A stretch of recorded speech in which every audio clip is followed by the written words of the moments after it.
여기서 마무리하겠습니다. 이어서 권영국 후보 주도권 토론 시작하시죠. 네, 참 안타깝습니다.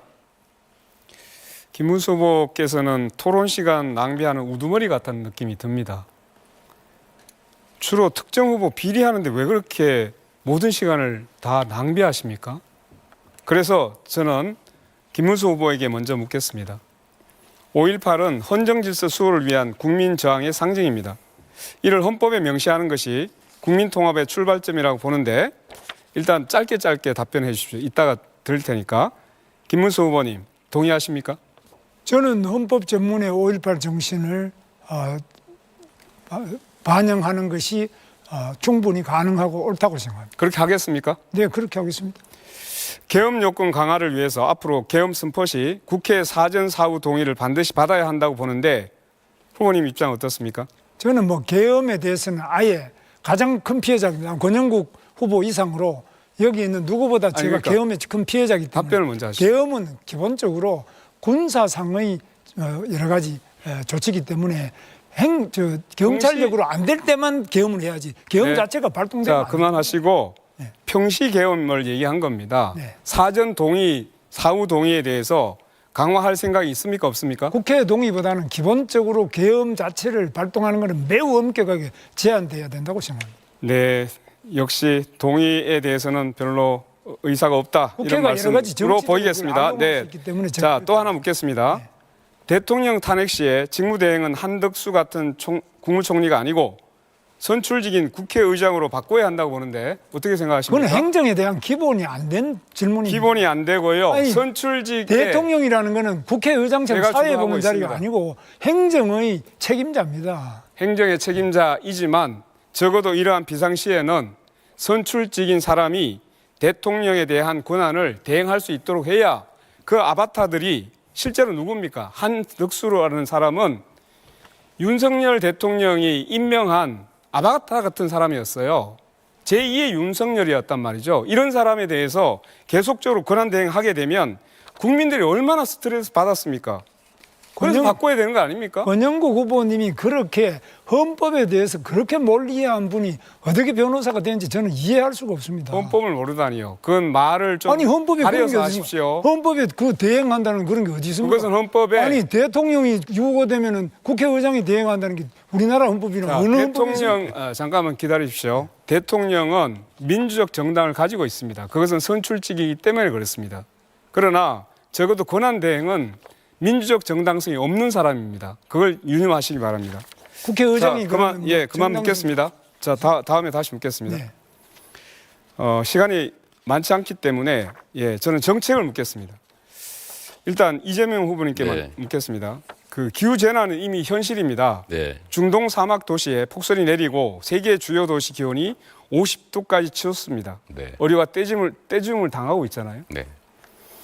자, 그럼 이번에 개헌을 하면 87년 개헌 이후 38년 만입니다.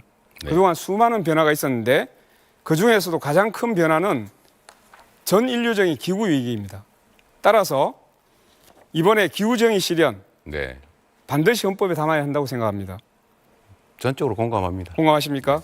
약속하시는 거죠? 네. 뭐 저희의 그 개헌 내용에도 들어 있습니다. 헌법 조항에 기후 위기 대응과 자연 생태계 보호, 동물을 포함한 모든 생명체를 보호하는 국가의 의무 조항을 포함해야 된다고도 보는데 여기도 동의하십니까? 네. 그게 가장 중요하죠.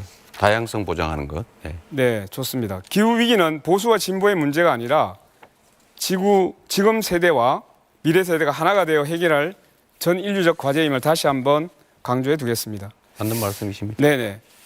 또 묻겠습니다. 불평등 타파를 위해서 보다 근본적인 대책이 필요하다고 생각합니다. 네.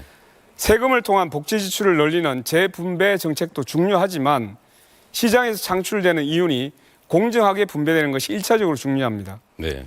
이윤을 공정하게 분배하자는 것, 그것이 이익 균점권입니다. 네. 아시죠? 네. 제헌헌법에 있었던 것 네네. 같습니다. 이익 균점권은 두 가지 분배가 다루어져야 한다고 보는데 첫째, 기업과 노동자 사이의 분배입니다. 너무 악화되어 있습니다. 두 번째는 대기업과 중소기업 사이의 분배입니다. 네. 중소기업이 우리 전체 기업의 98%, 고용의 88%입니다. 네. 그런데 매출 비중이 35%. 너무 차이가 납니다. 그러다 보니까 대기업, 중소기업 간의 임금 격차가 줄어들지 않고 있습니다. 자, 그래서 이 박정희 정권 때 이익균 정권이 헌법에 사라졌거든요. 그렇습니다.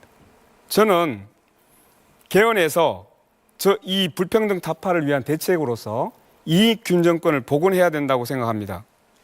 혹시 저는 이렇게 이익균 정권 복원을 생각하는데 이런 불평등 타파를 위해서 헌법에 들어갔으면 하는 대책이 있으면 하나만 말씀해 주시죠. 시간을 조금 주시면 일단은 우리 사회의 모든 문제의 원천은 불평등 양극화입니다. 그리고 이걸 기존에 있는 것을 교정하는 방식으로는 수정이 어렵죠. 그거는 사회주의 국가화 되지 않나 싶지가 않습니다. 그래서 저는 새로운 성장 영역에서는 기회니까 성장의 기회, 그 결과물의 배분을 좀 더 공정하게 할 필요가 있다고 보는데 헌법 조문에 이익균 정권이라고 하는 걸 넣는 것은 아마 엄청난 사회적 경론이 벌어지지 않을까 싶어요. 저는 바람직한 방향이긴 한데 현실적으로 쉽지 않을 거다. 그런 생각이 듣겠습니다. 이익균 정권을 도입했을 때는 충분히 검토가 되어 있기 때문에 헌법에 도입됐던 것으로 보입니다. 그렇기 때문에 일단 기본적으로 우리 사회 가장 핵심적인 문제, 불평등 타파에 대한 개헌 내용이 반드시 포함되어야 된다라는 말씀을 드립니다. 자, 이준석 후보에게 묻겠는데 시간이 좀 다 돼버렸네요. 시간이 교사 남지 않아서. 공무원 정치기본권 이 내용이 있어서 묻게 됐는데 저는 주도권 토론 시간 여기서 마무리하도록 하겠습니다. 첫 번째 주도권 토론은 여기서 마치고요. 여러분께서는 지금 중앙선거방송토론위원회가 주관하는 제21대 대통령 선거 후보